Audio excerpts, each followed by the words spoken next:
All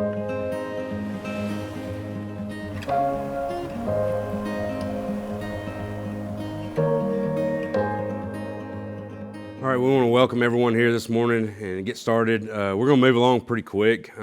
Usually these things, there's a lot of information, a lot of questions, so I'll be quick to cut people off and get questions started. And when we have questions, we'll try to roll through those pretty quick. One thing I would encourage you right off the bat, if you've got questions for some of the speakers and you don't get a question in, please reach out to them, catch them as they're leaving, or try to get their information if they provide it. And try to catch them outside of, after this session's over with. And you can have a lot more one-on-one time with them and be able to find some specific answers to questions you may have. We're going to get started this morning with Pat Mallon from Stanfield, Oregon. Pat is a producer, started in the beef business. As a child, his dad worked on ranches and farms full-time and part-time. They were really poor, and all his life was told how it would be impossible to be a rancher. I know there's people in the room that have been through that as well. The resource requirements were simply too expensive. So with an attitude of perseverance, Pat exposed himself to different facets of the industry. He started by working in a 20,000 head feedlot. He then became a manager in food processing, spending 10 years with 3 different companies. Pat started with a small scale in production by selling direct at a local Tyson plant. Selling on the grid, and usually earned really good premiums. He then got an opportunity to sell to a local meat shop, but had to find a USDA plant to do so. Having that secured, he began the journey of direct marketing cuts. He currently sells carcasses to 5 butcher shops that use the beef in their own cases. He also continues to direct market through buying clubs and farmers markets and through some retail. His most recent chapter is managing property where the owners won't manage for wildlife, and I know there's quite a few people in the room that deal with that as well. It's provided him with an opportunity to show how they graze and how they can do it in ways that benefit the wildlife and the environment. So if you would join me, this is Pat Mallon. Thank you. Thank you. So I think we started skipping through this. There we go. That's good, because now I know how to run that darn thing. Good morning, I'm Pat Mallon, Pat and Tam's Beef. We're from Stanfield, Oregon. Let's see, I went the wrong way. There we are. So that's my wife, Tam. That's her lovely, bubbly personality, and that is me smiling, okay? So anyways, today I'm going to talk about our story. I didn't come here to say, look at us, how neat we are. We're going to tell our story, and I hope in that things resonate with you a little bit, and you can take back things to build your own story. I want to really talk about this whole thing as building a business and not another job. And I'll start by talking about Tammy. We've been married for 34 years, so a lot of patience on her part putting up with me. But she's a preschool teacher at Bethlehem Lutheran, and she teaches 3-year-olds. Okay, and a couple years ago, I come home and I look at our refrigerator, and there's these 4 wedding announcements from people I don't know who the world they are. And I said, Tammy, who are these people? She goes, they're former students. And I looked at her, I said, they were 3. Now they're in their 20s sending you wedding announcements, and that's not unusual. The thing I'm most proud about is how my wife fights for little Johnny in her room. Little Johnny's the disruptive troublemaker, the one that the other parents go to the preschool director and say, little Johnny needs to be kicked out of our elite private preschool because he's a behavior problem. Now, if staying is harmful for little Johnny, Tam will try to guide him elsewhere. But typically what she does is intercedes. She figures out the problem. Her and her assistant work with little Johnny. By the end of the school year, he is behaviorally fully assimilated with the class. Every fall, I watch Facebook pictures of former students of hers excited about school. Now you think about if Tam hadn't stepped in and interceded for little Johnny, where his life was headed, right out of the bat, you know, kicked out of 3-year-old preschool and probably multiple grades that would happen. But she makes that kind of impact. The reason I wanted to tell that part of the story is going back to building a business, not a job. There's some demographics I know about most of us that are in this room. Most of us, our ranch is supplemented by off-farm income, okay?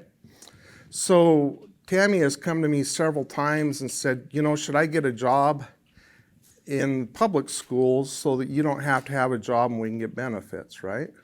And absolutely not. I look at the impact she's making in our community, and she's absolutely doing what she's meant to be. We'll figure out other ways to make this work. But this whole concept of building a business, not another job, if you are a typical ranch farm demographic in here, you're probably, one of you at least is working off the farm, and you're high achievers, so it's not 40 hours a week, it's probably 50 hours a week. Maybe you're a school teacher, you put in more hours than you're getting paid for, right? Okay. And then you come home from that school teaching job and help out at the ranch. So let's say you put in another 20 hours a week. And if the other spouse is able to work that full time without any, there's both of you probably putting in 70 to 80 hours a week between your full-time job and the ranch job. Now you come in here, and I got a feeling that you're interested in direct marketing because you don't feel like you're getting full value for the product that you're producing. But if I tell you that direct marketing is probably going to take another 40 to 60 hours of labor a week, you're like, I'm already working over 10 hours a day, 7 days a week. I don't need another job. If you've ever listened to Dave Pratt, Ranching for Profit, he talks about this a lot. Are you building a business or another job? The difference is a business will pay you the money to manage and a return on investment, okay? I've gone through other courses. I've never actually gone through Dave Pratt's. He's come to the Washington Cattlemen's and spoke twice, and I really enjoyed listening and talking to him. But the common term in all of these types of classes is, are you working on your business or in your business, okay? Classic example, a friend of mine, his name's Dick Sexton. I shouldn't have probably mentioned his name, but he and his wife direct marketed grass-fed beef out of Baker, Oregon. She was going to 4 farmers markets a week. And one day I was going through Baker and I called Dick and we had lunch, and he goes, you know, I got a chance to go to the Portland Saturday market, and man, I sold a lot. And I told Andy, she needs to hit the Portland Saturday market. She goes, Dick, we've got 2 children. I'm hitting 4 markets a week already. I can't do it. And I looked at Dick and I said, why can't you do the Saturday market if it's that valuable? And his comment was, I need to be home to move wheel lines and electric fence and move my cattle. So I looked at him, I said, Dick, why can't you hire somebody for $10 an hour? That was probably the going rate at the time. I said, that's a lot cheaper than a divorce, okay? That whole concept is so hard for us. It's hard for me. I do too much $10 an hour work. I talked to Tammy and our sales superhero, Ashley, and I tell them, you guys need to do the $100 an hour work and find people that do the $10 to $15 an hour work, okay? And I'll show you, that allows me to do the $1,000 an hour work. And it's such a hard thing to trust in, but trust me, it works. It's very, very important. So building a business, not another job, okay?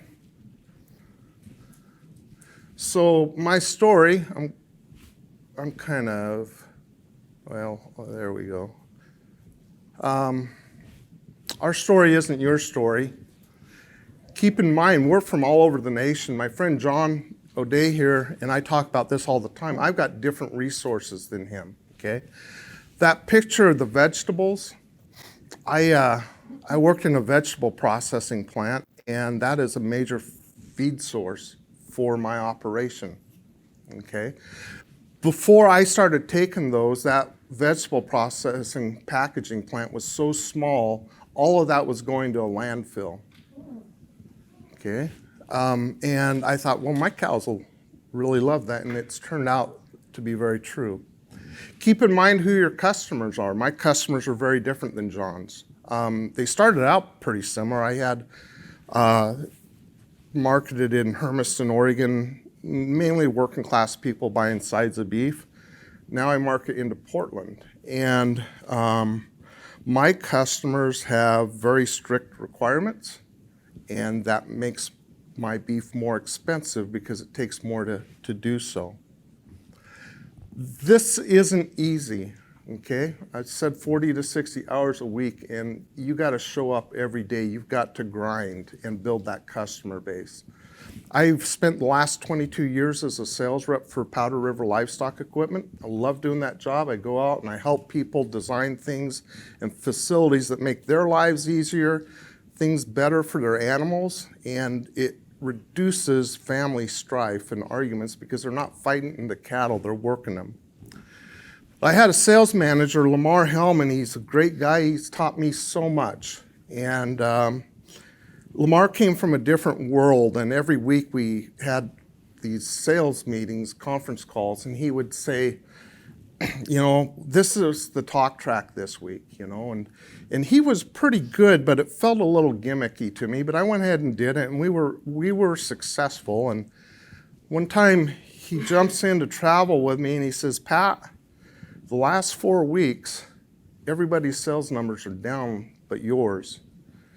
So he wanted to know what I was doing, and it felt like he was asking me what gimmick was I using that nobody else was using. And I looked at him, I said, Lamar, it's not what I'm doing today, it's not what I did yesterday, it's not what I did last week or last month. It's what I've done for the 10 years I've been in this job to develop relationships and trust. And it just comes back to pay. It's the same with direct marketing beef, okay? Ask questions and listen to answers. That is the biggest thing in sales. A lot of times people, when I first meet them, they get a little uncomfortable with me because they think I'm excessively quiet. You know, they'll be talking and telling stories, and I'll just be kind of standing there and listening. And I think in part, it's because I'm a social introvert. I do like to get out and talk to people, but I have to go be by myself, and that's where the cow business is just perfect for me. I can get in pasture all by myself. But in part is my sales training, just to listen. And I don't know how many times people have asked an expert a question, the expert answers, and then they start arguing with them. If you weren't going to listen, why did you even ask the question in the first place, you know? Very key thing is when somebody asks a question, kind of reiterate the question back to them so they know that you were listening. It doesn't make sense to say, you know, intuitively I would think this, but you're saying that, you know. And draw them into conversations. We will find in this business that a lot of people are asking questions, but it's not the question that they're really asking, that the answer that they're looking for. How I feel when I fix something, that is my spirit brother right there. When I dive into something, I break it 7 times, I get dirty, I get greasy, and I fully learn it. I'll get cuts. Tammy will say, where did that cut come from? I don't know. I was doing cow stuff, and I had to get done, so I don't really remember, okay? You're going to do things wrong. You're going to get dirty, but it's all part of the process. So our story, my story, very, very meager beginnings. As a sophomore in high school, well, back up. My grandpa was an Irish immigrant in Missouri, and he was a bootlegger, and him and his brothers got kicked out of Missouri. Basically, they brought all the kids into the courtroom. The judge looked at how many kids that the county was going to have to support if they threw him in jail, and he said, we're going to sentence next week. It'd be a good idea if you weren't in Missouri anymore, Mr. Mallon. So they moved to Colorado and moved sheep and then to Oregon and stuff. But they were very poor. And I tell that a little bit because when I talk about meager beginnings, My dad did better than my grandparents did, you know. He did the best he could with what he had. But I've been without food before, you know. I've been very, very poor, and so we always hear how much it takes, and people say there's no way you can have a viable cattle business. And I'm pretty stubborn. I think that's an Irish trait, to where I just wanted to show them. This one sentence in here, building soil, and a science teacher, I feel like a lot of where I am today was always in me, but I didn't know exactly what. So as a sophomore in high school, Mr. Goebel, he was a earth science teacher, and they were talking about renewable and non-renewable resources. And he stood up and he said, soil is a non-renewable resource. And this is 1980. And I argued adamantly, just enough not to get thrown down to the principal's office, but I was adamant. And I didn't know why. I said, well, how come we have to dig up old civilizations if soil's not renewable, you know? And I didn't understand the biology and science like we do today, but I really will never forget that argument, and I really didn't know why. So I went and I got a degree in animal science and ag business, and guess what they told me? You can't do it unless you inherit it, marry it, or win the lottery. And I've been buying a lot of lottery tickets ever since. But I didn't get here by that, right? So out of college, I went to work for C&B Livestock because there's the meme that, you know, you go to a party and you find somebody else that is into cows, you're like, yeah, you know. Well, that and meat. So I'm twice as irritating to the non-industry people as you guys are. But Mr. Ron Baker had a kind of an industrial, they call it C&B Select program in the late 70s and early 80s, and he recognized that to get some of that money that the middleman was getting, that the rancher wasn't, that we had to go into branded programs. While I was at C&B Livestock, I learned two things that have served me well. Actually, I learned three things. The first thing I learned is what a finished fat steer looks like, okay? In my part of the world, there are so many people going into the grass-fed beef business that read a book, and they have no more idea what a finished steer looks like. And really, I try to not brand ourselves as grass-fed, because if you've had a very bad experience with a gamey steak that was hard to chew, then, you know, as a consumer, anything that's labeled grass-fed is going to look the same way. And I'll tell you later on that we really do well by telling our story, our individual story. It may not be what we think the customer wants to hear, but it's what you got to do. Second thing I learned was I was a feedlot doctor. So in the winter, I'd doctor by myself 100 to 150 calves every day. And so it stays dark late, it's foggy, it gets dark early, and you're looking at sick cattle all day long. That is a depressing, depressing job. I love when I get out to throw hay onto the feed bunks of new incoming cattle pens, because I finally see healthy cattle.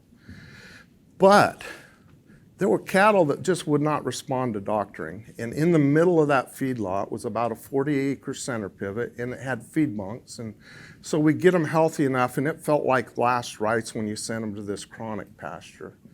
What absolutely amazed me was how many of them recovered by just having access to grass. And at that point, I thought, you know, when I have cattle, they'll probably always have access to grass. Now, I'm not condemning feedlots when I say that, because that was such a small percentage that went that way. So how resilient are cattle to thrive under those conditions? But my thought was, well, if they got access to grass, how much better could the good ones do? Third thing I learned was how to doctor cattle, okay? And so being a poor person, you know, I tell people ask me what breed of cattle I have. I said, well, I started out with a very unique breed called the Best Buy at the Sale. And so, you know, being able to doctor cattle and trade cattle and that sort of stuff served me, kind of got me a start. After about 3 years, and boy, that job was great in so many ways. I was into cattle, and, you know, you got all these cattle all the time, and we team roped after. I mean, we had a roping arena in there, and life was good, but I was like, I'm 25, 26 years old. I need to start, making a career. And the guy I helped through school had a job at Lamb Weston, and he got a hold of me. He said, hey, they're looking for management trainees. And so then I started off with a real job that paid and had really good benefits. And Lamb Weston is a French fry plant. And when I started in a 24-hour shift or day, we would make over 1 million pounds of potato products a day. That first year that I was there, had 25 customer complaints out of 1 million pounds a day. I mean, that is just an incredible, incredible metric. They're very high on quality. I learned a lot about low margins, production, and efficiency, but it was the start of me understanding how to talk to a butcher. You talk to a butcher about their business, and this is a little secret that I learned in sales, is you ask them what's important to them, what would make their business ideal. When you give that to them, they'll give you what you want. It's very simplified, but since COVID, how many of you have seen butcher plants that are just locked up for a year? You cannot get a cow in. I have not had that problem at all. Some of it was relationships I already had. Some of it was finding and pivoting and finding new and unique ways of doing things. But it's possible, okay? But that was an advantage I got. Last 22 years, I worked for Powder River Livestock Equipment. I still work there. I love the job. I get to help people. Ryan Sexton's stockmanship page on Facebook is I think, very key to us having a successful meat business. If you don't focus on your stockmanship and animal handling, you're not going to do as well in the meat business as you could. Regenerative grazing, that's been something that just when I started finding out about that, it was just like the light bulb went on, and we really, really work on that a lot. The picture up there I put, that's my niece with a calf that, her mom took a picture of that. They bought some sale yard bottle calves, and it got sick, and Coleman Solano works for us, because I travel, and I kind of taught Coleman how to doctor cattle. He went over there and helped him out, and I think that's part of our story that, we get looked at as animal industrial agriculture, and the public doesn't see the empathy and compassion that we have for what we do. And that's part of the story I feel very strongly we need to tell, okay? Cattle beef business. I traded cattle 20 to 30 a year, okay? And where we live, it is irrigated pastures. All the ranches around are grazing on hard grass. So in the fall, you can buy 9, 10-year-old bred cows pretty cheaply. And that's kind of how I started my cow herd. Because I could get another 4 to 5 years out of those cows on the soft grass and soft feed. I started selling sides. I got to working for Watts Brothers, where I got the vegetable screenings, and I was finishing cattle on vegetable screenings and grain corn, okay? When I started with Powder River, I did a sales or a ranch call for Cunningham Sheep, and they're a pretty big outfit in Oregon, and Dick Levy told me that, he sold blocker beef too. And one year he had 3 extras, so he went ahead and called Tyson Foods up, and lo and behold, you can, in Wallula, Washington, haul 1 head in and sell to Tyson Foods. The standards have changed. You got to have BQA and that sort of stuff. So I started selling cattle on the grid. I started finishing calves and 30 miles away, and I got premiums. And it's funny, on that vegetable screenings, people told me you can't finish cattle on that, and I was hitting 85% choice and prime, okay? That gave me my first feedback, and I think this is another mistake people make in this genre, is they don't believe the feedback they're getting. Well, I turned them out on grass. That's the best beef out there, And I grew up, I thought I was eating venison. We were shooting deer that were grazing on barley and oats in the fall. With that much back fat, I didn't know that wasn't normal. I wasn't eating venison, I was eating grain-fed deer, okay? Those flavor profiles, all that's really, really important to understand. So anyways, I'm going along, driving, and I get a phone call from Raimundo, and he says, I buy beef from you. And I said, well, yeah. And long story short, he brings Vincenti, who he told me had cut meat for 30 years, and Vincenti picked out the best calf, the most expensive, and Raymond picked out a feeder cow I was finishing up and the least expensive. And he looks at me, he says, can I get 2 a week from you? I said, 2 a week? What are you doing? He explained he had a Mexican grocery store. And I said, well, we got to do something different because I hadn't found my USDA plant.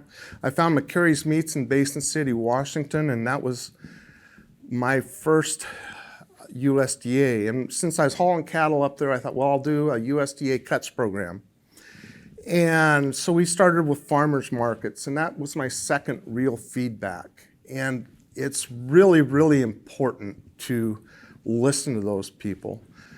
It's morphed into today, we do carcass sales to butcher shops. And it only happened because we treated this as a business and not a job. And I say that because Super Ashley, that is our sales gal, I pay her commission on all the beef we sell, and she sometimes questions that. Tammy's questioned that. But by her doing the USDA cuts and stuff, she has allowed me to cultivate that carcass business. 15 years ago, if I took 10 head into the butcher, I might sell 1 or 2 carcasses to butcher shops. Now if I take 10 head in, 9 of them, the butcher shops are buying as carcasses. 2 of those shops were cutting our beef and wanted it in their meat case. The other 4 were referred to them. And I'm going to have to cut this really short, but our USDA cuts, farmers markets, direct sales to home, buying clubs, I got that capitalized. You may or may not have that customer base. We in the Portland area we sell to 4 buying clubs. Some of them have 2,500 members. Usually a lady organizes it. She puts the buys out, takes the orders, sends them to us. We package, make 1 drop. We got one that last time we delivered 2 buying clubs bought at once, $5,500 worth of beef, cut beef, okay? It's a very time efficient. Farmers markets, use the term we. Tammy gets up at 5 a.m. I'm usually gone. And packs the van, drives to the market, and gets home and unpacked at 9 p.m. that night, and maybe it's a $3,000 day. So you compare the two. Restaurant, schools, jerky and pepper sticks. One of the biggest challenges in this whole business is getting rid of trim. You watch Crowd Cow and Butcher Block, they will offer a pack of ground beef if you buy a package of 2 steaks. And I got a little bit of insight because I've dealt with butcher shops that do work for them. They can't sell their trim. You got to be able to sell your trim, or else you're not going to succeed. So we're unique in Oregon. In restaurants, when I started selling to restaurants, I made the big mistake, trying to sell steaks. So the restaurant's going to beat you down on price because of the volume. So then your rounds and your trim are building up. So then you discount them to sell them. Pretty soon you're selling everything for less. Our restaurants pretty much are buying 80, 20, and 5-pound packages, 50-pound cases from us. Oregon's unique. We've got a farm-to-school program. About 3 years ago, they went before the legislator and they expanded it from $2 million to $8 million. And you guys have seen them throw rocks in Portland, Oregon, right? It's contentious in Oregon, the politics especially. 100% of the House and Senate voted yes for a 4-fold increase in funding in that program. And we've got 4 schools that buy 80-20 from us to use in their program, using that grant money out of that program. So my customers and my resources might be different than yours. I've got a lot more that I could share. The one thing about the honey pepper stick there, a lot of our product offering is based on us listening to our customers. So we're selling jerky and pepper sticks, and the keto people pick that up and say, well, it's got sugar in it. So I got 16 flavors of jerky and pepper sticks, and probably the last 7 were a result of that keto customer. In the jerky, we use the combinations of lemon and ginger, but we're replacing the sugar flavor with something else. The honey and maple pepper sticks that we sell and the offshoots of them, some of the keto people, or a good share of them, say, well, it's got sugar, but it's honey-based or organic maple syrup-based, so we'll accept that. I'm going to skip right through. That's our story. I could tell you a lot of stuff, but, you know, I feel like in 2022, I'm going to direct market 500 head. And 3 years ago, I was direct marketing about 150, okay? It's a lot of work, it's a lot of grind. It would have never happened if we didn't start treating it like a business instead of another job, so I could do the $1,000 an hour work. But I want you not to really necessarily remember my story, but think about what are your resources, who are your customers, what is your authentic, and I skipped over a whole deal on that, and how does it relate to that customer? Because we've had people challenge us about the vegetables, and we start explaining that, and they're like hooked. And the other thing, you know, if you're going to do this, I'm going to tell you, you're going to wear yourself out if you don't make a business instead of another job. So anyways, that's all I've got.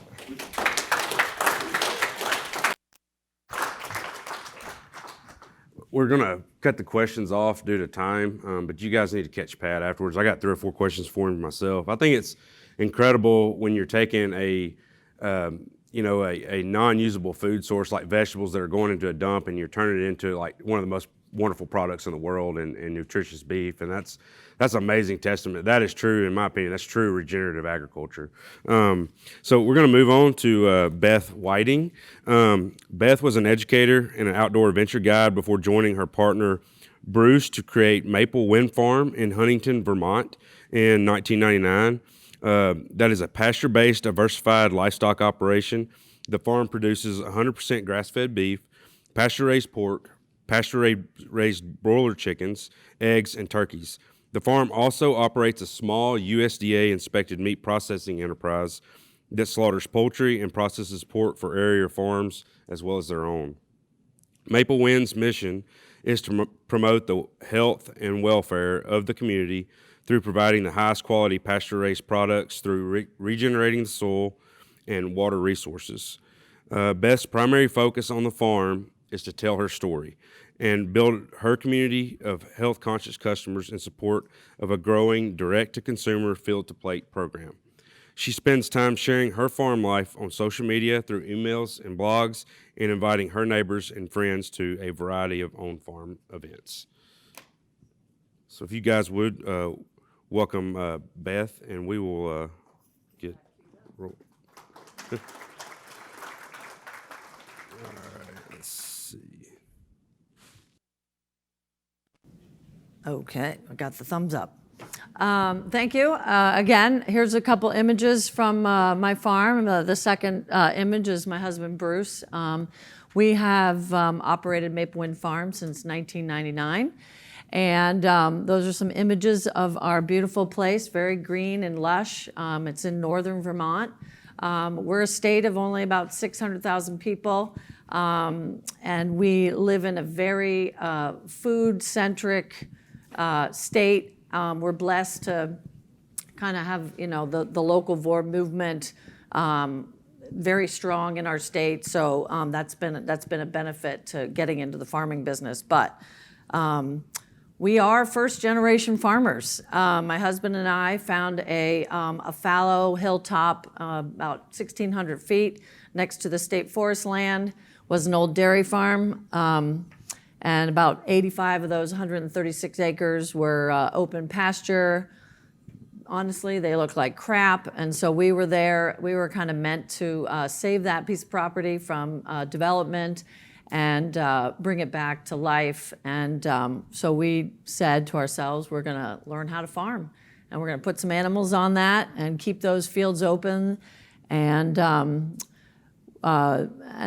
as it was mentioned, I am a former educator, my husband as well.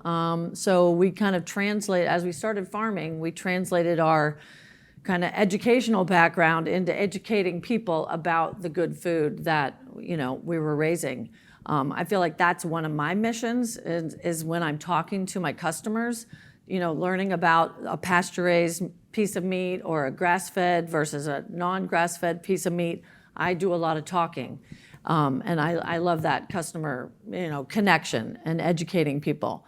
And you can also see just a little bit of our history. We also have when we were younger, in the younger days before we started farming, we had the wanderlust for lots of traveling, and we definitely benefited from not having kids or the farm quite yet, and we ran an adventure travel business and took us kind of all over the world, exploring beautiful places and taking people on adventures, which also, when it came back to having this beautiful farm, I really felt the need to bring the experience to young people. So we had a summer camp there for 4 years, and that was a wonderful chapter in the story of Maple Wind Farm. But you can see kind of the list. I'm not going to read it. The list of farm enterprises. Some of them have stuck with us, and some of them are, kind of on the bookshelf. They didn't really work out, but that's for another story. Let's see. So my discussion here for the next 20 minutes or so is making sales. That's what I do, attracting customers. And let's see. Oh, I can read it here. When we started, we were doing, sides and, small direct-to-consumer business because we were just starting. We had 6-8 cows. We raised 50 to 100 chickens. The image of the farm, you couldn't really tell, but we were on a hillside farm, so it wasn't really great for much other than ruminants and a few little chicken tractors and some layer hens. So we kind of, put the word out there and sold direct to customers.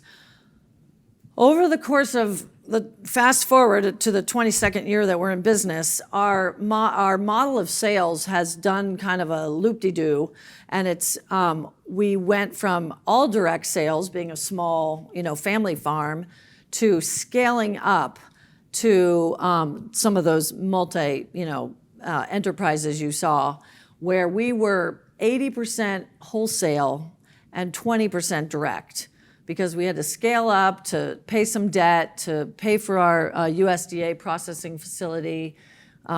We had a barn fire, lost a 8,000 square foot barn to a fire, so we pulled up our bootstraps and built another barn. So at that point, we really had to scale up, and to do that, we had to raise more animals and push through, just more animal units out of our system.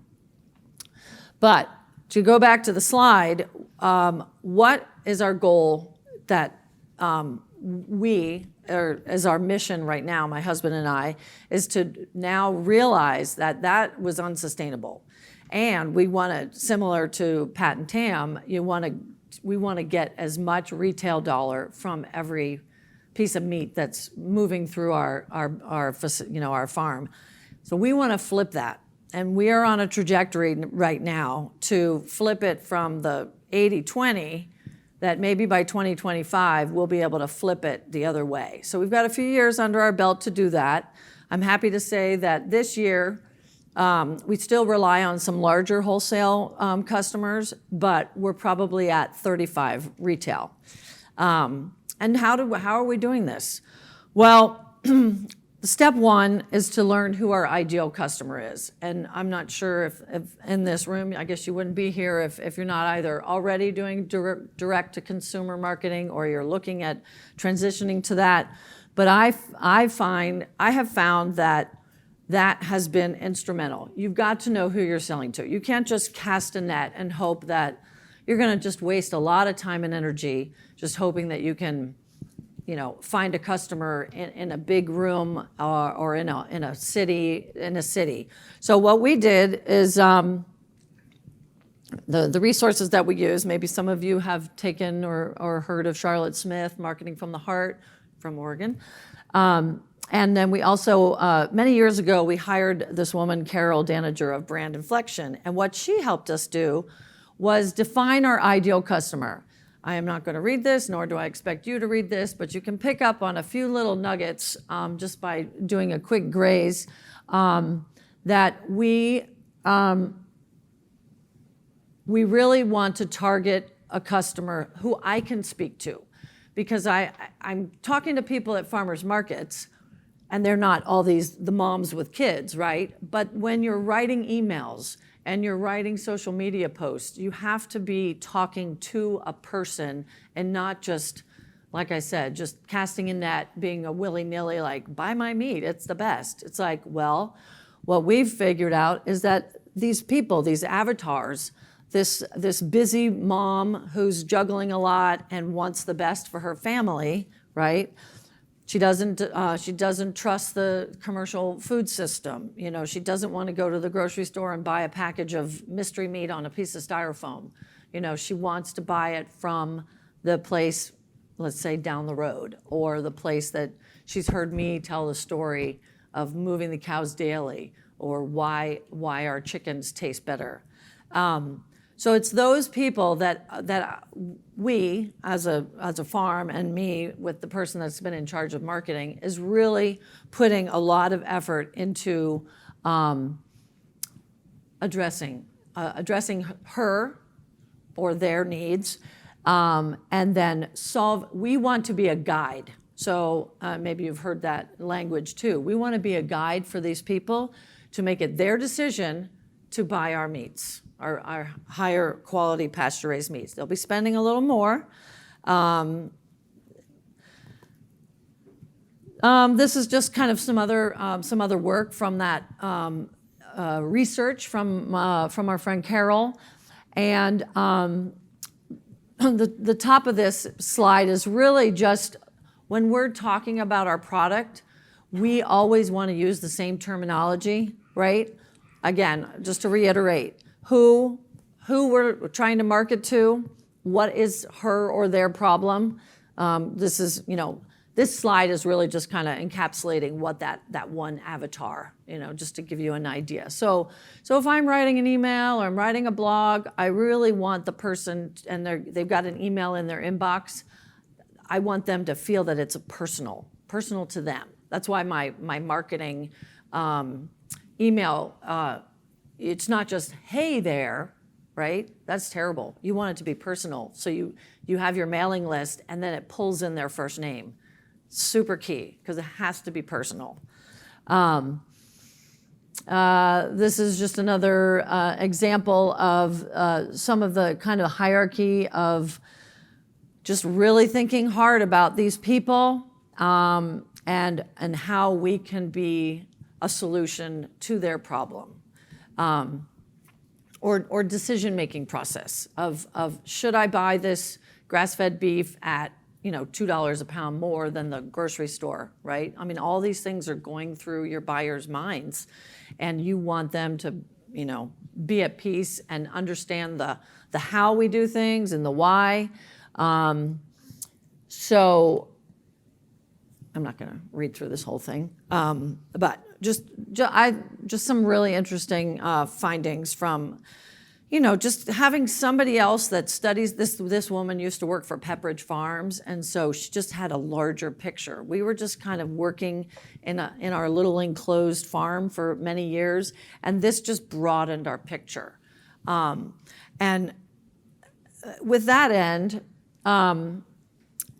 so I'm a very social person, and I love doing farmers markets. At one point, we were doing 3 farmers markets a week. For us, it was starting to be kind of unattainable, just with, as the long hours.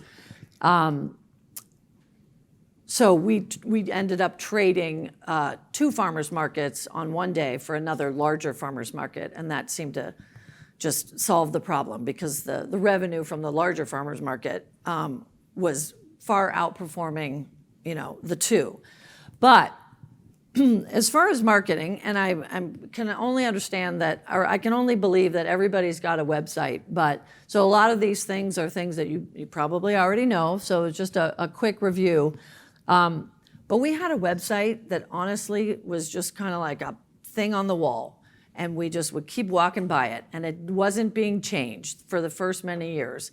And it was just, we'd go back and revisit it, and people were like, "You're still doing lambs? Why is there a picture of grass-fed lamb on there?" And we're like, "Oh no, we forgot to change that. We were not selling lamb anymore." So we just kind of like realized the power of getting eyeballs to the website and having that be a really dynamic educational piece of document that was in constant motion. You've got to add to it. I'm not here to give a talk on that part of what to do, but those are just some things that we really paid attention to. Writing more blogs, adding videos. I don't know if anybody in the room is familiar with Gray's Cart. It's a platform developed by Seven Sons in Indiana, and we signed on for that, and that helped us design a new website, have an e-commerce platform, all for $99 a month. So it was a great deal. And then just a little mention here at the bottom, bringing people to our farm. It's really important that people have a connection.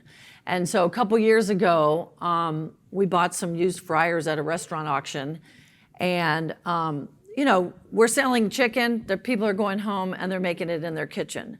But for some, we just realized that they want to come and they want to see the chicks in the brooder, and they want to see some pigs, so we really had a lot of fun designing a fried chicken on the farm night. And what that did was it was giving people the connection to having an experience on the farm. They would bring friends, right? So we got more customers that way.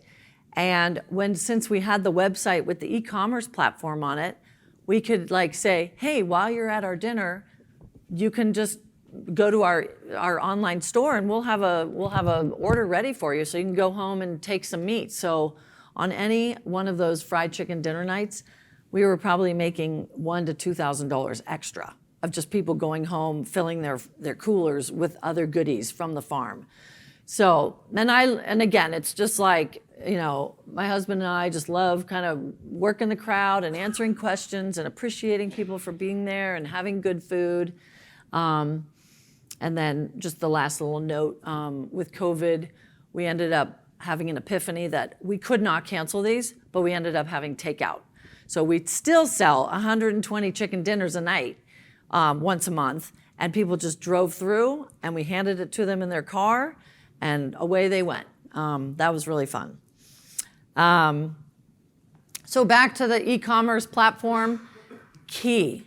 So we had the website for almost 18 plus years, but we didn't have the online store.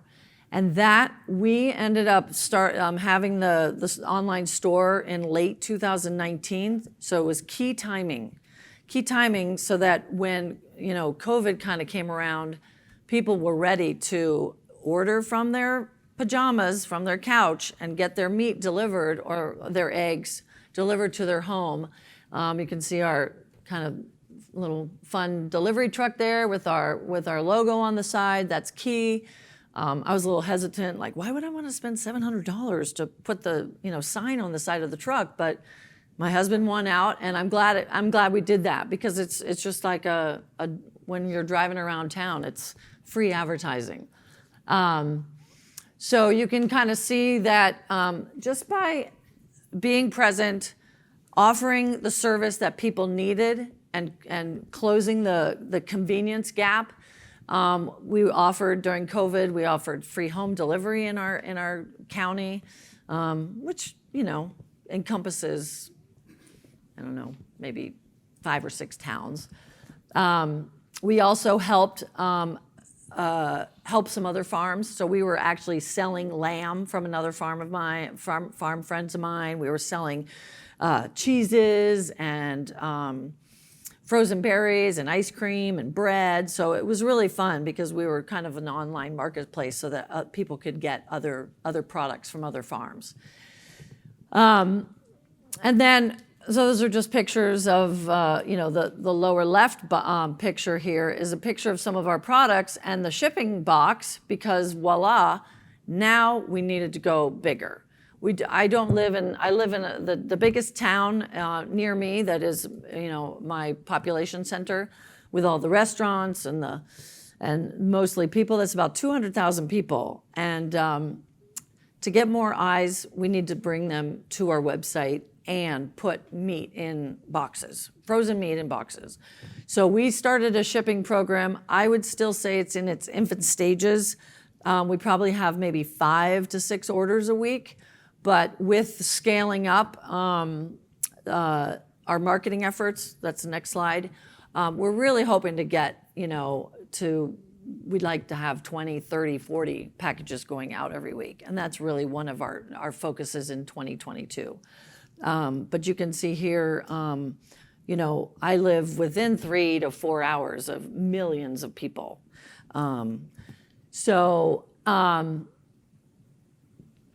It's all about marketing right now. For us, we have to be more creative. We have to put some investments in that, not just me. And you can see some of the ways in which we have done that. I mentioned before about email marketing campaigns. The one thing that has changed incredibly, and I don't know if people are using MailChimp or sending emails out, there's a lot of schools of thought. Should you do 1 email a week to your customer base? Should I do, 2 a month? That's okay. I'd say the minimum is 2 a month, because you want it to be interesting content. You don't want to just always like, hey, look at me, buy my stuff. So I try to balance, educational information with a call to action buttons. And we did MailChimp, but then I changed to Drip, and raise your hand if you've heard of Drip. Couple? Amazing. And they have these automated workflows that I have people, I have emails that are going out behind the scenes that I don't really even know about, and they're just being generated to people that have gone to my website, and they've maybe put a few things in their cart, and then they walked away to deal with an emergency, and they didn't end up finishing their cart. Well, my Drip workflow catches up with those people and sends them an email saying, oh, you forgot something. Did you mean to walk away?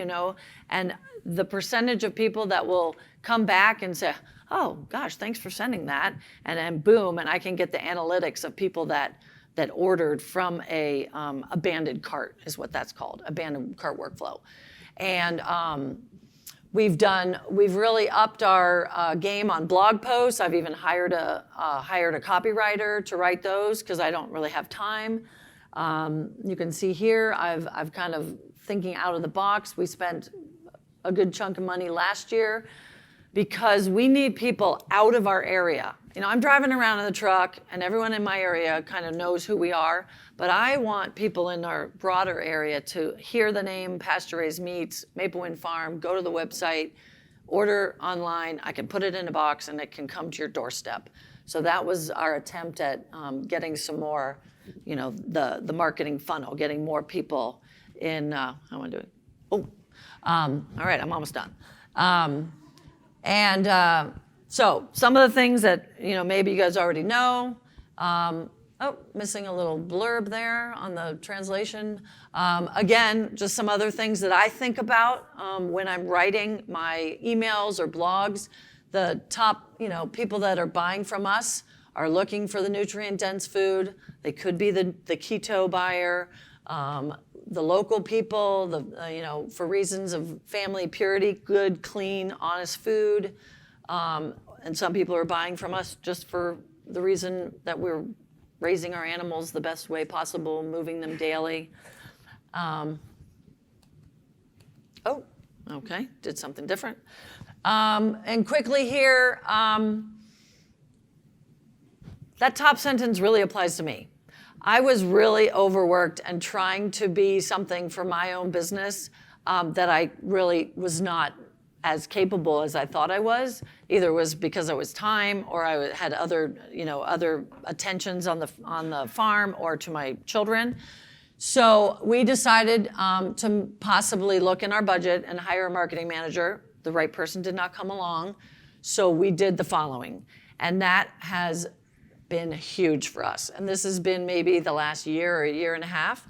So if you figured getting someone really good that's a marketing manager in our neck of the woods, it would have to be like a $50,000 investment, full-time. I could find a college kid and they could do some social media stuff, but if we wanted a professional person helping us out. So between the other things, between 1, 1, and 1, that's not really how that should be, 1, 2, and 3. We probably last year spent maybe like $14,000 to $15,000. And you can see there, that's our benchmark. We actually managed to address our benchmark with that expenditure. We tripled the cost of that in the amount of sales that came back to us by using an outside firm and using a copywriter. That was amazing. That didn't work either. So my email is covered. I will finish up. Maybe there's 1 or 2 minutes for questions or not. We've got time for one question. Okay, one. Does anybody? I thought I wouldn't have enough to say. All right. So does anybody have questions on the shipping, real quick, like the 1-day shipping? Well, on the shipping, are you under a USDA label to do that shipping? All of my meat comes from a USDA plant. So whether it's my poultry plant or the beef and the pork get taken to another plant. Yeah, So. I have the federal label and I have the state. Oh, interesting. But I'm just getting started. Yeah. Cool. Shipping is very challenging. I would do a lot more research, and I can, it's a headache, but it's going to be worth it in the end. My email is my first name, Beth, and then you can see my logo. So it's beth@maplewindfarm.com. But I really like the e-commerce platform. There's Shopify you can use. There's Squarespace. Again, I mentioned I'm using Gracecart. Feel free to take a peek. You can see it on the phone. You can see how it looks as a buyer. We're really pleased with it. It's about convenience. One more question. Yeah. Anybody else? Any takers? Okay. Happy to talk to you later. Thank you. Well, thank you, Beth, very much.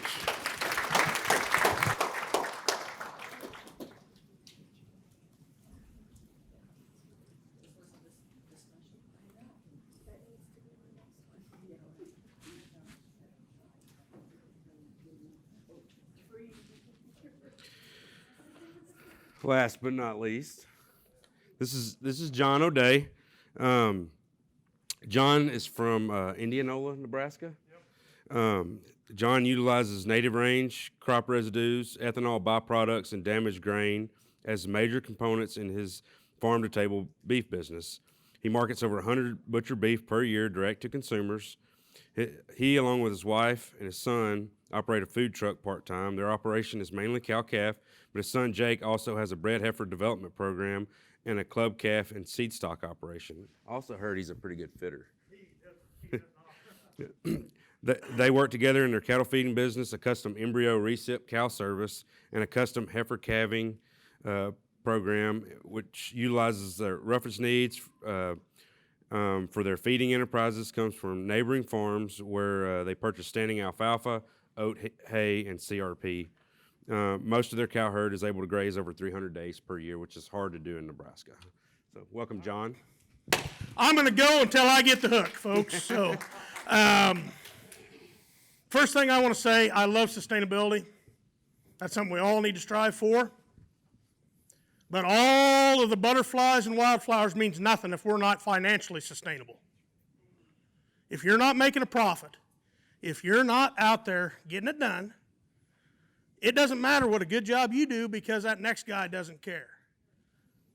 The guy that the bank sells it to probably isn't going to do as nice a job as what you're doing. So your first priority's got to be making a living and making it right, figuring out a way to make it work. That's where we were at. I'm a little different from the other people that were on the panel today. I'm a fifth generation Nebraska stockman, proud of that fact. But in 5 generations, we've managed to stay on the verge of poverty.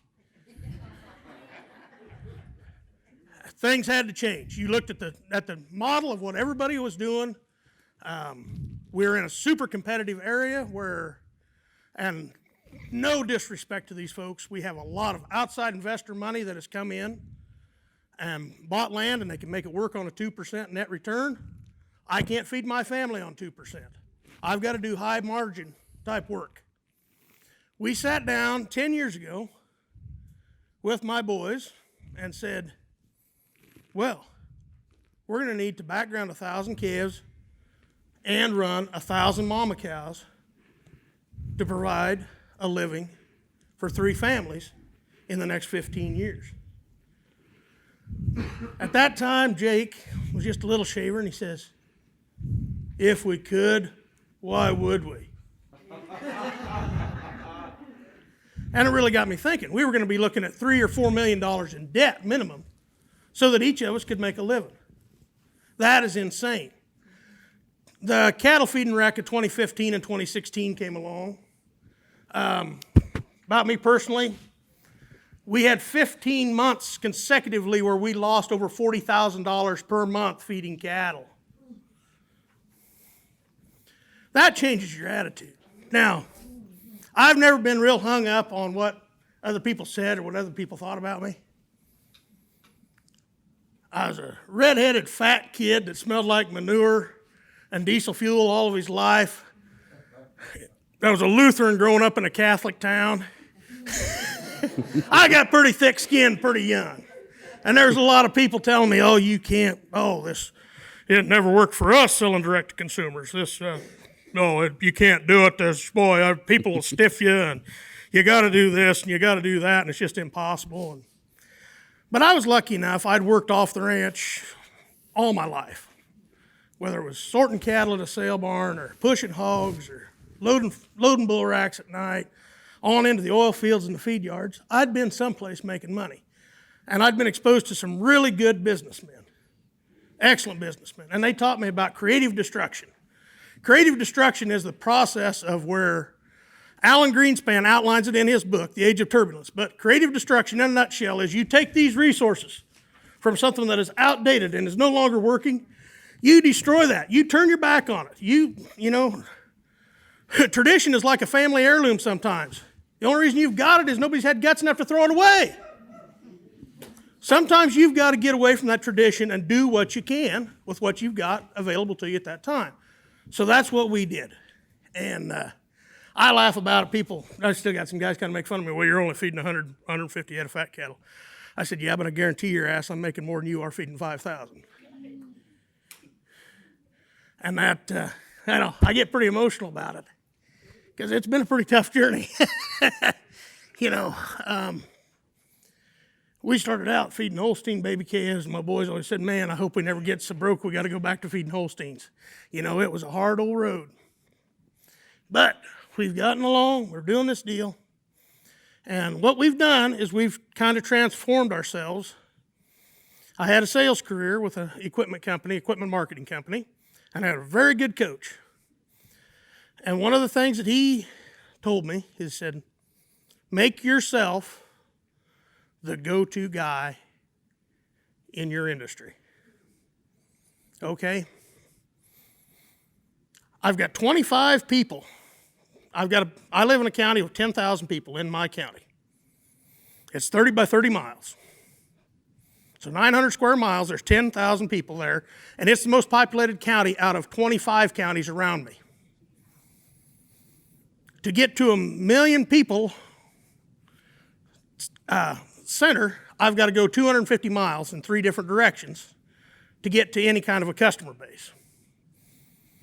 There's 25 other people in my home county that also sell butcher beef on a smaller scale than what I do. Now, we're seeing a lot of things that are stacked up against me why this deal shouldn't work. But what we've done is through social media and through outreach, we are the go-to beef guys in our county. I post nearly daily about our operation. I include the boys. I've got one son, left the ranch, came back, and now is involved in our community. And this is what really means a lot. This is why I get choked up about it. Is we're bringing young people back, not necessarily to the ranch, but to our community, doing businesses in our community.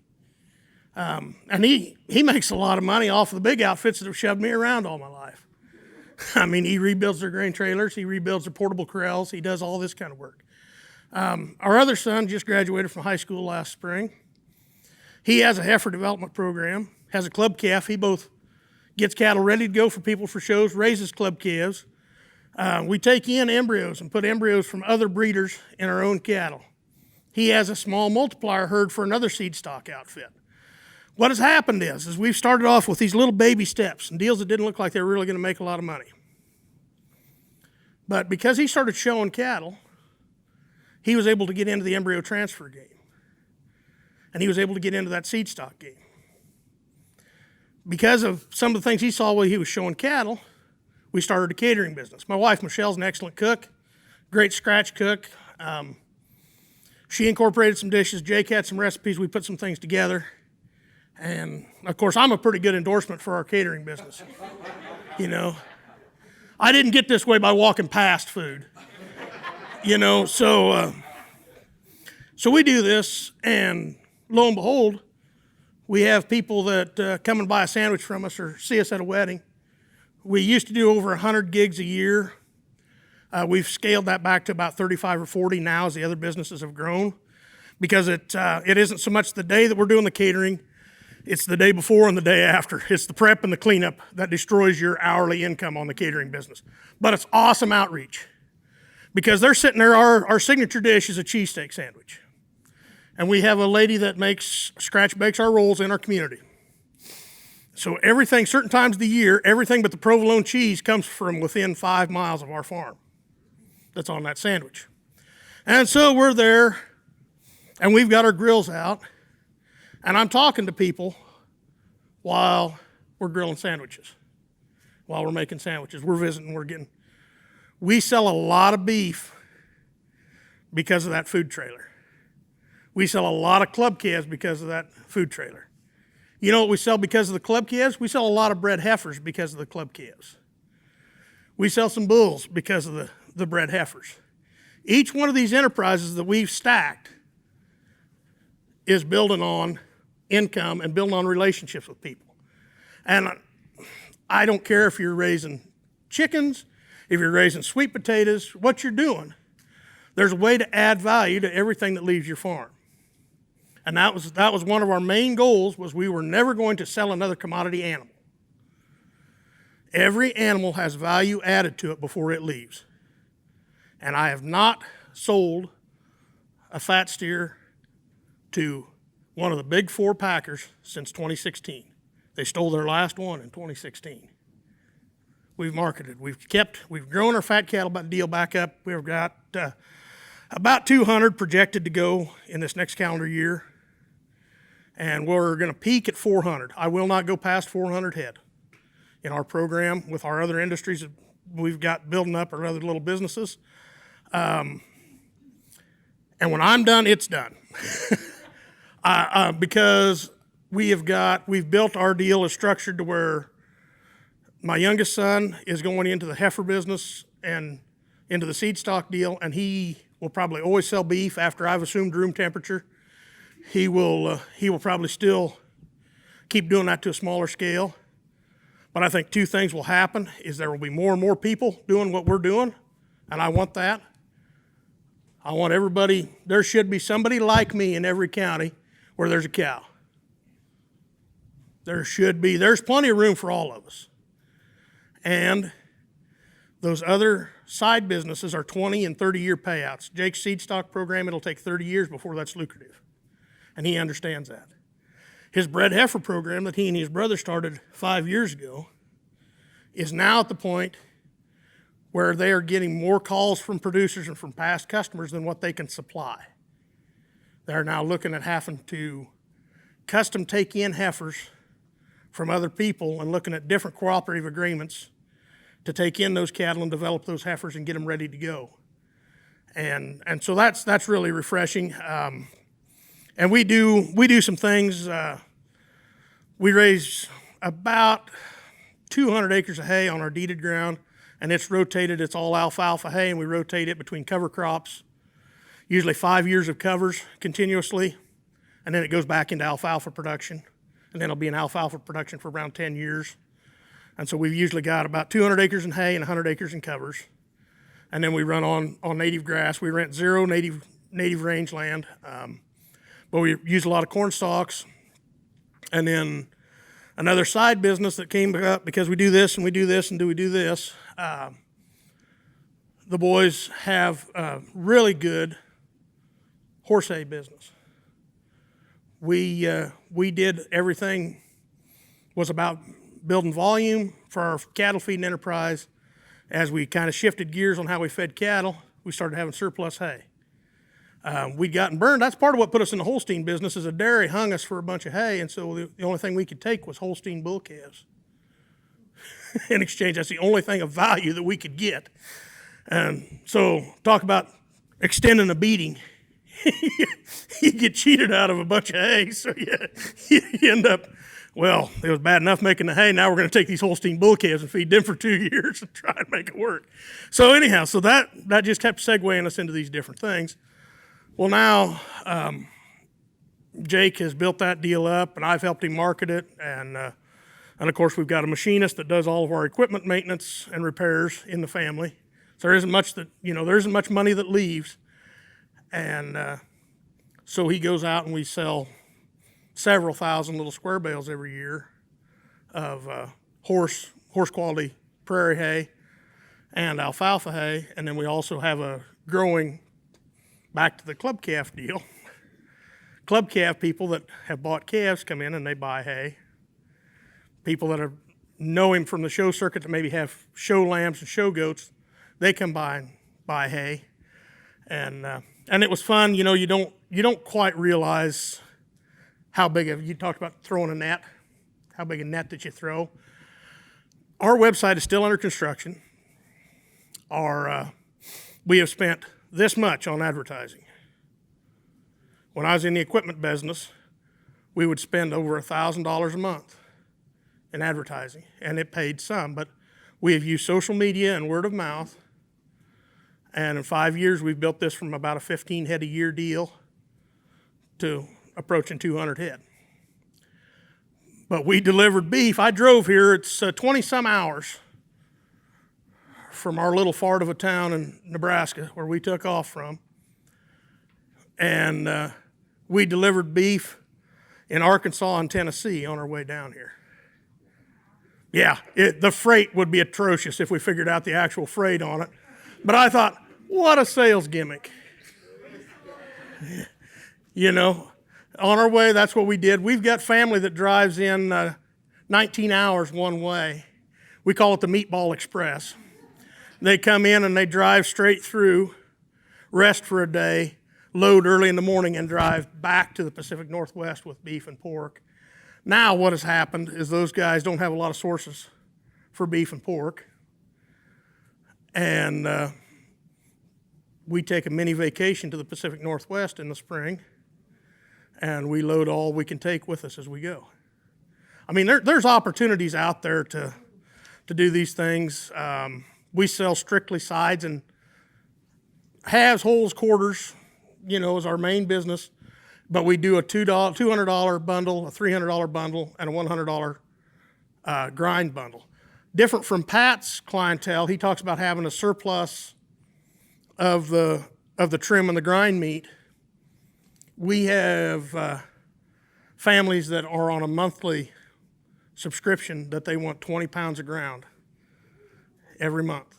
And we have some of these families that they'll order a half a beef and, oh, by the way, get us another 100 pounds of hamburger. And what I have loved the most about it is knowing our customer. We've got the customers that want a half a beef off of a 600-pound carcass. And then we've got the other customers that The only thing they like better than a 1,000-pound carcass is an 1,100-pound carcass. They want an inch thick, inch and a half thick, 30-ounce T-bone is what they want. You know, they when they sit down for a T-bone and a baked potato, it takes them 2 plates and big ones. You know, and that's and we're able to focus on that, and that's why I say we'll never go beyond 400 head, is because I want to be able to work with every customer. The only thing we sell to the restaurant trade is oxtails. We have one local steakhouse that has an Asian night from September to April, and they buy all of our oxtails. Everything else is direct to consumers or through our catering truck. But I guess one of my favorite things to talk about is when we take a heifer that fails and does not, for some reason, she's not going to make a cow, we put her through the catering business, and as a sandwich, she generates $12,000 in revenue. How many people, no matter how cool you are, can say you sold a cull heifer for $12,000? Now, it takes some work. It takes a lot of work, but I don't know how many times I've pissed away 2 days trying to save a calf and he still die on me. I mean, that's the mindset you've got to have. Yeah, this deal takes work, and it's going to be work, but everything we do takes work. Exactly. And we've had a lot of those. I mean, it's now there's a lot building up to it, and you've got to have yourself positioned in the right place. But we have a well, I don't know how many thousands of dollars. When we started the catering business in 2016, our little guy, he was 13 at the time. He took all of his. It was a third share between Michelle and Jake and I, and of course, they bought all their materials from the ranch, which a lot of times Jake shook his finger at me because he thought we were getting to him a little bit on what we were charging for beef. But my billing was easy. He could pay whenever he got it sold, so that worked out. But Jake rat-holed all of his, what we call it, his cheesesteak money. And I can't tell you how many registered Angus heifers and bulls he's paid for with $100 bills that was saved up cheesesteak money. You know, those are the deals. You don't have to instantly be making a living off of one of these enterprises, but it's enabling him to build an inventory that didn't pull anything away from his other enterprises. You know, and boy, when you go in, you buy a little square baler for your hay enterprise, and you peel off $100 bills that you made that summer from selling sloppy joes and cheesesteaks. You know, it's kind of fun when they call your 17-year-old son sir at the implement dealer, because that don't happen too often. And so that's what I'm saying is there's untapped potential here with customers. Everybody eats. Everybody's a customer.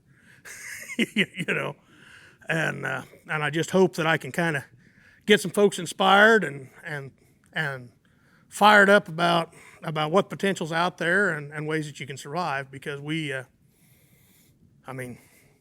gotten kicked in the teeth at every land auction we went to for the last 20 years, and that ain't going to change.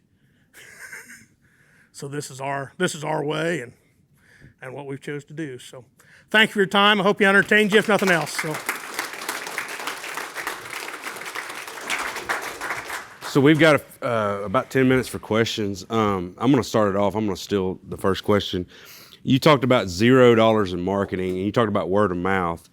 Do you think the correlation between that type of business growth has anything to do with the quality of the customer that you get, because you rely more on word of mouth than you do on paid marketing? Do you think that has any effect? That has a huge effect, because what we do, we do a couple of different things. I'm glad you brought this up.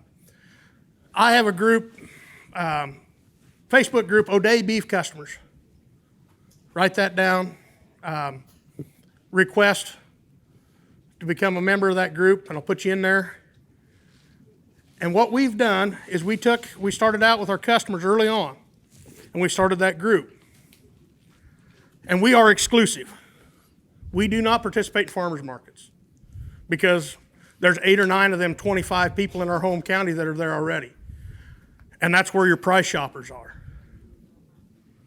Plain and simple, in our neighborhood, we've got too much competition for what is available, so we don't fight that battle.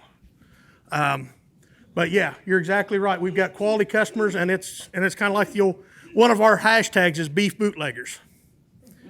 Because to get our product, you kind of got to go, you know, them O'Day boys, they're pretty good at what they do, but I don't know if they can get you in there. You kind of got to know somebody that knows somebody, and maybe they can slide you a bundle. They'll get you a taste. They'll get you a $100 bundle, get you going, and that'll get you by until you can get a quarter or a half. And so that has helped a lot. But we are exclusive, and we haven't not looked at trying to make our, because of the level of competition, we have not looked at getting into the restaurant trade, because frankly at this point we haven't needed them.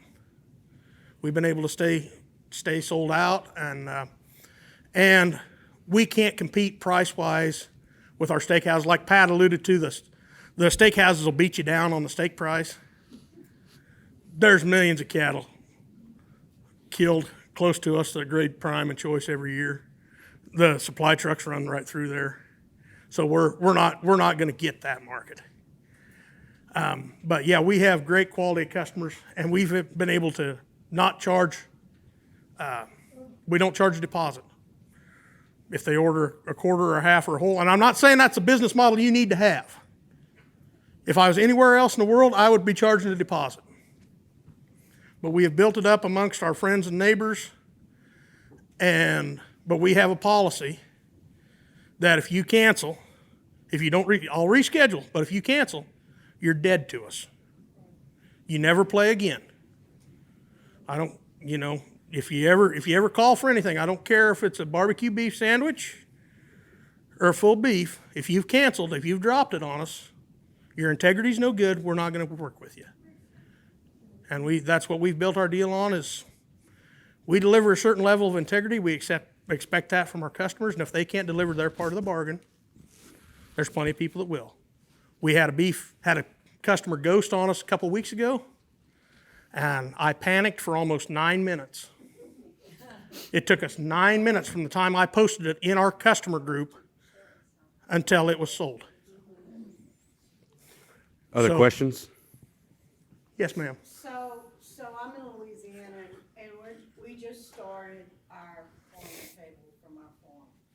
And we probably have dove in with way too many feet because my brother bought a packing plant on top of it.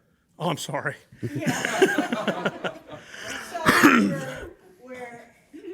But at this point, I can't furnish him the beef because he's not set up to harvest under label yet. They're gonna make him do it a while before. Yeah. So we started out with just ground beef, just to get my name out. So I have these steers they're on winter forage now, and then we'll start feeding them, put them on feed in February. But I said, just to get my feet wet, we had some cull cows. I said, let's do some ground beef deals.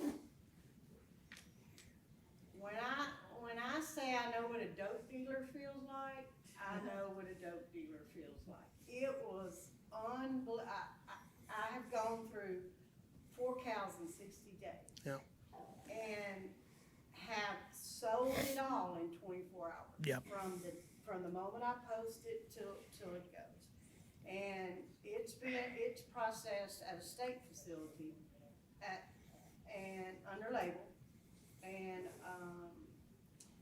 I sell it in pound and a half, they call them chubs. Mm-hmm. And it's just, and I have not had anybody back out yet, on a deal. But, it's, I guess my question, it would kind of be to all 3 y'all. I already feel overwhelmed, and I'm just getting started. And I've done it all just on social media. I have a website that I'm working on, but I'm socially illiterate, but I'm learning. And my ultimate goal is to be able to process, to do everything through, because this facility that he purchased has a retail, it has a smoker system. I mean, it's 6,000 square feet. It's unreal. And it was mothballed for 7 years. Guy just gave up on the deal, and you know, we've gone in there. If we go into the retail part of it because of the retail store, instead of wholes, halves, and quarters, do you feel like we would do better doing it that way, or we should do both? I would always offer both. My whole key to my deal is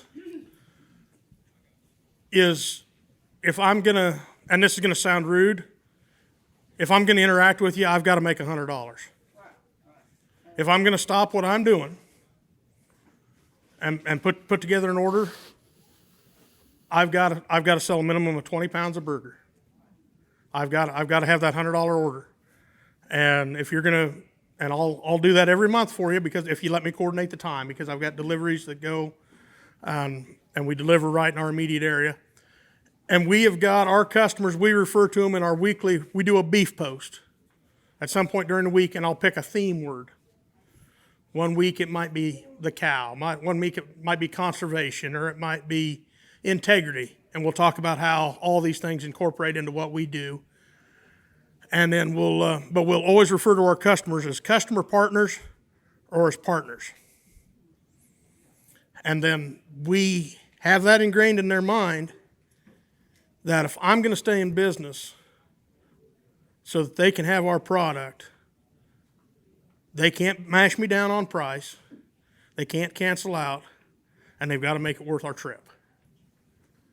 You can't. You've got to have respect for yourself in this business. You can't be everything to everybody, every time. And so I think does that help?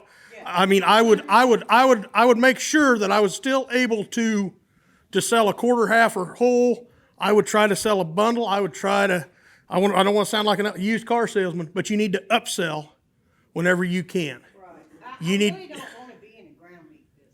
I really just want to just feed steers and do half hoes. I know I have to have some ground product. Your ground beef is your segue. Pat, Pat. Said that. John, Ryan, and I have all had discussions about things we've done in the cattle business to make money so that we could do the ideal cow-calf deal that doesn't make money. You know? Yeah. So when I hear the ground deal, one of the things I didn't get into was our cow share deal, which kind of happened through COVID. We were 12 weeks behind on 50 and 100 pound packs, selling it through USDA. And a lot of those customers didn't have freezer space or budget to step up into a quarter or half. And I worked with my local custom exempt plant. The customers give me $100 bill as a deposit, so they technically own a live share of that animal, so I can legally sell smaller bundles to them. And it amazes me how many people just want ground beef, and if you figure out their costs in the package, man, they're spending $7 to $8 a pound. But I can't kill. I mean, I only have so many culls, and the reason I got into it is I want that steer to pay for that replacement heifer. Right. He's got to cover her value to stay in that herd. Trust me, by the time you're done, you'll have plenty of grind without killing cull cows. Because you're going to have all your rounds. How many people make a tenderized round anymore? No.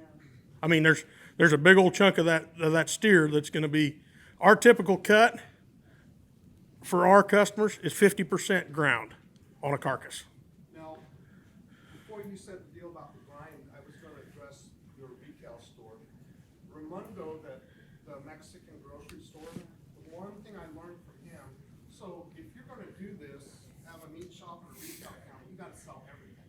Right. And the more you sell and add value, the better, that yield is important. What made him real successful is he had cooked meats in his shop. So I can't tell you what you're not not gonna sell off that carcass, but your backup plan is what? Figuring out whatever you can't sell, how do you sell it as a cooked meat? So we do boudin, Let's- y'all don't know what boudin is, but we do, they doing boudin, they doing sausage. And they just started, they've been open 2 weeks. Yeah. I don't know how many pounds of sausage boudin is already sold. Well, But, and that, he's using his own Eat you after this. right. product, but he's just doing custom now, but. Right now, I've got more pounds of ribeye in my freezer than I do hearts or tongues. Oh, true. I've got customers that'll buy hearts and tongues and oxtail all day. Like I said, every pound of oxtail we get off 150 steers goes to one steakhouse. I've got 4 or 5 families that whenever I get 8 or 9 hearts or tongues, they come and get them. And I already have restaurants contacting me trying to get on the deal, and I'm waiting, well, I'm not ready for that, but, it's amazing. Yes, sir. Right. Can I had a question, I forgot it, but I wanted to make a point. I've gotten to know John and Pat both extremely well. And, we started as a family, direct marketing, and we're not set in it. We kind of roll wherever we need to. But my point in that is, we went from selling nothing to, I sold 20 head last year. We don't have some of the opportunities, feed sources and things, so we've got a lot of inputs. When you're talking about marketing in that retail shelf, there's nothing that will tank you faster than selling a subpar product to someone or selling a product to someone that doesn't know how to cook it. Yeah. So if you're selling quarters, halves, wholes, packages, and you sell a product to somebody and they cook a steak and they don't know how to cook a steak and they have a bad experience, they'll never be back. Yeah. People don't screw up burgers Yeah. because they've been eating it their whole life. Yeah. Don't discount that. Yeah. It's great that you bring that up, Ryan, because I had a lady that was on her 4th, I found out when I delivered it, she was on her 4th person delivering roast to her. And she was in her early 70s. And evidently her husband had always cooked the roast before because he was now in a nursing home. I told her, I said, well, she asked me how I would prepare them. And I told her, I said, well, this is more of a slicing roast and this is more of a shredding roast. And, yeah, well, her point was, well, it shouldn't take more than an hour and a half. Boy, if you cook a roast in 2 hours. And I love watching all of you mothers out here shake your head. A few, everybody, you didn't say it, but you were all thinking, bless her heart. but I mean that, and yeah, it comes in all types of people. Anybody know a Gina Matheson? Her husband fell off here. The other point is sometimes you gotta take a plunge. So many people dove into this deal in COVID and they had no idea what you're doing, so the burger deal's forgiving. Yeah. If you don't know how to feed one, I thought I knew how to feed one, but I wasn't sure. So you get into it and you can really tweak burger, but you can't the steak. So be dang careful and ease into it, but don't be afraid to jump either. Yep. We went from looking at a $200 loss on a set of calves to making $400 a head and had to pay a premium for all of our inputs. Yes, sir. You had a question back there?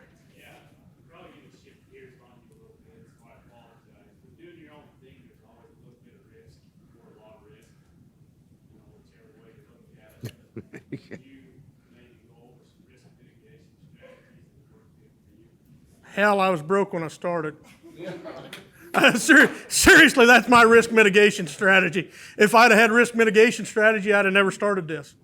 I had the opportunity in 15 and 16 to hedge cattle, and I didn't because I didn't think it was worth it. I thought LRP was a scam. I didn't do it. What we do now, the way we have done it, we have taken virtually all the risk out of our marketing.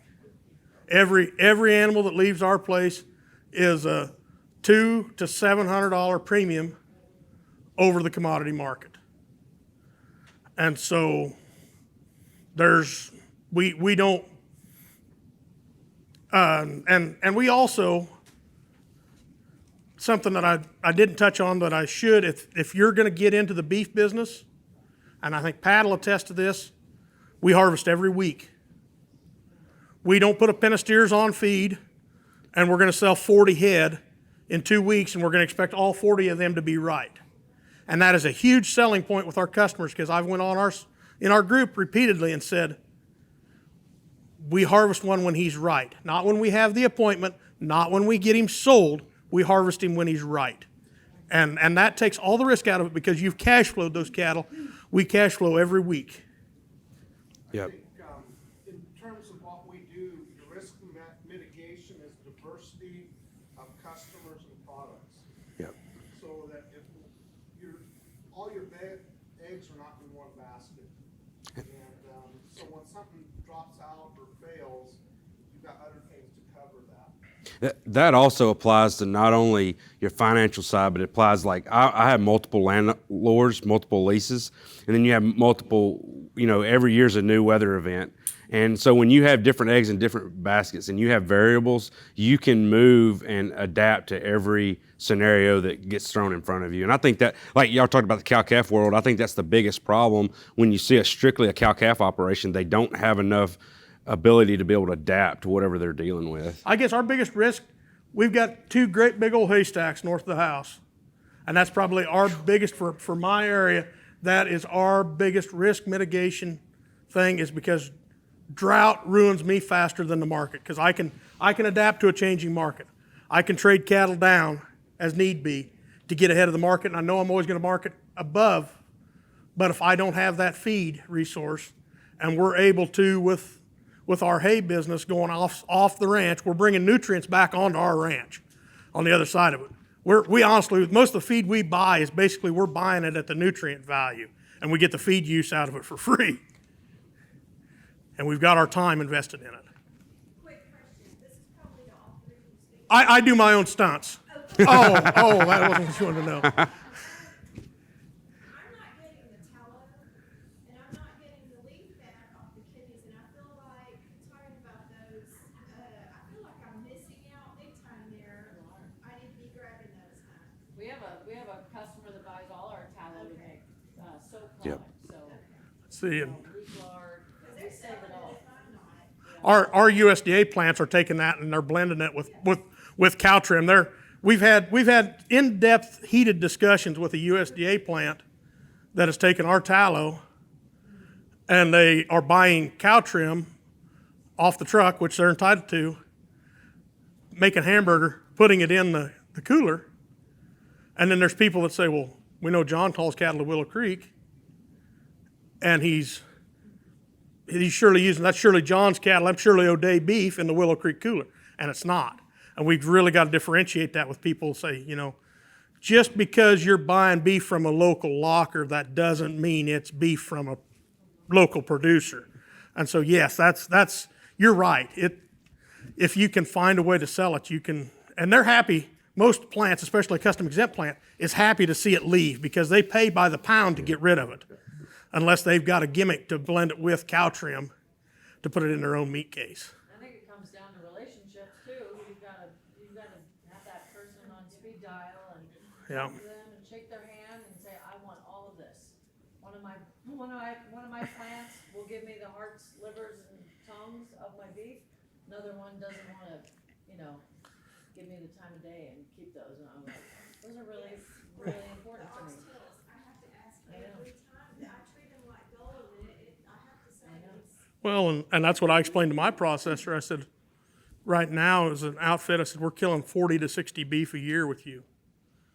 You upped your processing cost last year when you had the opportunity by $35 a head, is what it figures out. It costs me more to use you now. Okay. So you're not gonna cut me a break, but I need to have every heart, I need to have every tongue and every oxtail so I can get that money back. Shake your finger at them. They charge extra to keep it because they have to store I wouldn't handle that very well. What about the tribe? You- We can't get the tribe and like, we're 50 miles from the border. oh, the menudo deal will be huge for you. They're selling tripe for $9 a pound in San Antonio in the store. Yeah. We can't get the tripe to sell. What do y'all do? How do you get that? We've never tried tripe because we don't have a market. We haven't been approached about the market for it. What we have seen in our area is a lot of our guys are hooked up. A lot of our Hispanic population, we've got it. But those guys are hooked up with somebody that works in a big plant 60 or 70 miles away. And like the Mexican restaurants that do serve tripe, still serve the menudo and everything, they're buying it in case lots for next to nothing there. But I would say if you're going to be a loyal customer to a plant, go in there and say, if you want our business, here's cuts that we need to have so that we can stay in business. Because if we're not getting this, we're not going to stay in business. Pat? One of the things I'll say on the tripe deal, our plants are small USDA plants, and there's a regulatory cleaning deal with tripe that they just don't wanna do it. And so it's just not gonna be an option in those plants. And, I guess the thing to do is go back and revisit it as a business proposition to them. But the big plant, the guys that make those decisions are never around cleaning tripe. In the small plants, the guy's looking at having to do it himself, and so that probably will factor into whether they even accept it as a business proposition. I'm in Texas, and I had the same issue. I couldn't get the tripe either. I'm on the northern side, but they claim legally they couldn't. I think they could. It was the cleaning deal, though. Yeah, if you've gotta do a USDA, What they have in Yeah. their plan. I mean, each plant, writes their plan, like, Yeah, see, it really depends. I think, you can only swim upstream so much. Like, you Yeah. can't, you gotta help the guy on, and for us, the grocers are so limited that, we can say, oh, we won't do business, and they're like, knock yourself out. Go down the street, the next one 5 hours away. Good luck. yeah. See, and we've got, That's gonna be I'm lucky because I've got 12 plants within an hour and a half of my house. But I've also got them 25 guys in my home county that are doing a division of kind of what we are. So, I mean, there's having all those plants comes with all the competition. But, it's nice. I mean, I've kind of got a hammer with some of them guys because they know that I'll bring them 6 or 8 beef. I'm not bringing one twice a year. We're going to bring them a trailer load, and I'll have them all sold. When my trailer bangs the chute, they know that they've got $8,000 or $9,000 in revenue coming that's already dealt with. And so, yeah, I wouldn't say I get preferential treatment, but I don't get jacked around. Lunch is starting. If you need to leave, I'm going to keep taking questions. But I got one for Pat. okay. When you're trying to buy, we were talking about earlier with kind of excess produce, so you have to buy directly from the producer, or do you buy from a wholesaler, or do you buy from like a local retailer? so that was a vegetable processing plant, and those are frozen grader screenings. And I was working there, and they were hauling it to a landfill. And, there are bigger plants that Yeah, I've already. I'm just hauling them away. I got a contract. I lost that for about 2 years, and then I got a contract when the bigger guys, they kind of forced me into a bigger guy's contract, and it didn't work at all for him, and he just quit doing it. Gave up the whole contract just so he didn't have to mess with that. But I've got trailers scaled for that volume and stuff like that. If I grow larger, and John's alluded to, he wants to stop at 400 head a year, and I see a lot of good reasons if I can't get the people to run my business that I need. But, I'm looking at, we've got center pivots that I could winter graze on, and I could bring that in and mix it with a TMR mixer. And there's a lot of vegetable processing plants around, so I could go in the market and compete for that. But sometimes they sell it by the ton, and sometimes it's just, you need somebody to haul it off and do a good job consistently. So that's the other aspect of that, is you're providing a service. John's doing that with his grain clean out. Yeah, we've got. You've got to do a good job of doing that, or else you won't have a problem. So I just got notification that the plates are ready and everything. So you might want to get in there to get a plate. But I appreciate you guys very much. I like the fact that we're running over. That means we're getting good information.